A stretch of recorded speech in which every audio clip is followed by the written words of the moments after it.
सर्वोच्च न्यायालय के अवकाश प्राप्त न्यायाधीश जस्टिस मार्कंडेय काटजू ने इस बार लिबरल बुद्धिजीवियों पत्रकारों को लपेट दिया है। उन्होंने कहा है कि दुर्भाग्य से हमारे तथाकथित बुद्धिजीवी, चाहे वे शिक्षा जगत, राजनीति या मीडिया में हों, वास्तव में आडंबरपूर्ण छद्म बुद्धिजीवी हैं जो अपनी विद्वता का दिखावा करते हैं, लेकिन वास्तव में उनके दिमाग में कुछ नहीं है। जस्टिस काटजू ने हमारे अंग्रेजी पोर्टल hastक्षेप-news.com पर अंग्रेजी में प्रकाशित लेख भारतीय राजनेताओं, उदार बुद्धिजीवियों, उदारवादियों और मीडिया कर्मियों की बंद मानसिकता में लिबरल बुद्धिजीवियों पत्रकारों की खबर लेते हुए महत्वपूर्ण बात कही है कि संसदीय लोकतंत्र ने जातीय और धार्मिक वोट बैंकों को मजबूत किया है। अपने लेख में जस्टिस काटजू ने लिखा, भारतीय राजनेता, तथाकथित उदारवादी और बुद्धिजीवी और स्वतंत्र मीडिया जो भारतीय राजनीतिक परिदृश्य का राजनीतिक विश्लेषण करते हैं, उनकी एक विशेषता और सीमा है, वे संसदीय लोकतंत्र की प्रणाली से परे नहीं सोच सकते हैं। उनके सभी कदम, चर्चाएं और विश्लेषण उस प्रणाली के अंतर्गत हैं। उनके लिए संसदीय लोकतंत्र एक पवित्र गाय है और वो सोचते हैं कि यह हमेशा के लिए चलेगा, जैसे बोरवंश ने सोचा था कि उनका शासन हमेशा के लिए रहेगा। उदाहरण के लिए हाल ही में 23 जून को 15 राजनीतिक दलों और 6 मुख्यमंत्रियों की पटना में हुई बैठक से आगामी 2024 के संसदीय चुनाव में विपक्षी एकता के बारे में कई अटकलें लगने लगी हैं। उदाहरण के तौर पर हम उन हिंदी पत्रकारों को ले सकते हैं जिन्होंने वेबसाइट satyhindi.com पर इस बारे में बात की थी, जो उदार और स्वतंत्र होने का दावा करती है और गोदी मीडिया का हिस्सा नहीं है।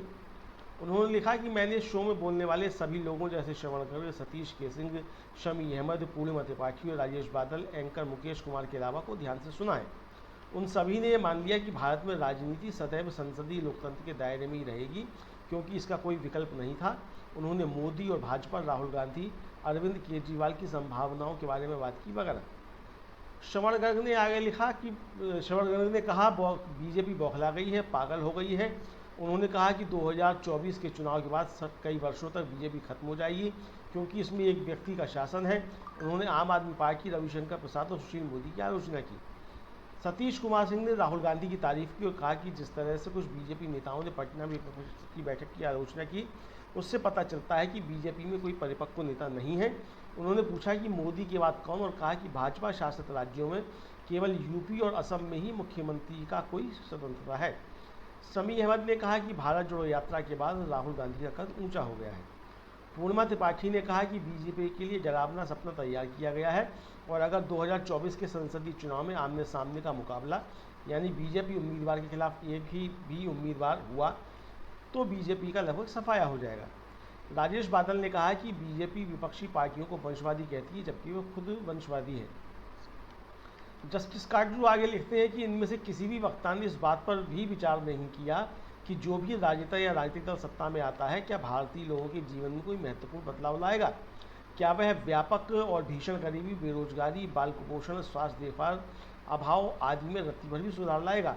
इसी तरह भारत के सभी राजनीतिक विश्लेषक और मीडियाकर्मी भारतीय राजनीति का विश्लेषण करते समय संसदीय लोकतंत्र के ढांचे के भीतर रहते हैं, चाहे वह शशि थरूर जैसे राजनेता हों, योगेंद्र यादव जैसे बुद्धिजीवी हों, या सिद्धार्थ वरदराजन, कर्ण थापर, शेखर गुप्ता, राजदीप सरदेसाई, अजीत अंजुम, आशुतोष, आलोक जोशी, पूर्ण प्रसून वाजपेयी जैसे पत्रकार हों। यह सोचना कि इससे परे भी कुछ हो सकता है उनकी कल्पना और शिविर से परे है। उन्होंने लिखा कि हालांकि सच्चाई है कि भारत में संसदीय लोकतंत्र काफ़ी हद तक जातीय और धार्मिक वोट बैंकों के आधार पर चलता है, जैसा कि सभी जानते हैं। यदि भारत को प्रगति करनी है तो जातिवाद और सांप्रदायिकता, सामंती ताकतें हैं जिन्हें नष्ट करना होगा, लेकिन संसदीय लोकतंत्र उन्हें और मजबूत करता है। इसलिए भारतीयों को अपनी रचनात्मकता का उपयोग करना होगा, सोचना होगा और एक वैकल्पिक प्रणाली बनानी होगी जिसके तहत तेज़ी से औद्योगिकरण और आधुनिकीकरण हो, ताकि हमारे लोगों के जीवन स्तर को ऊपर उठाया जा सके और उन्हें सब भी जीवन दिया जा सके।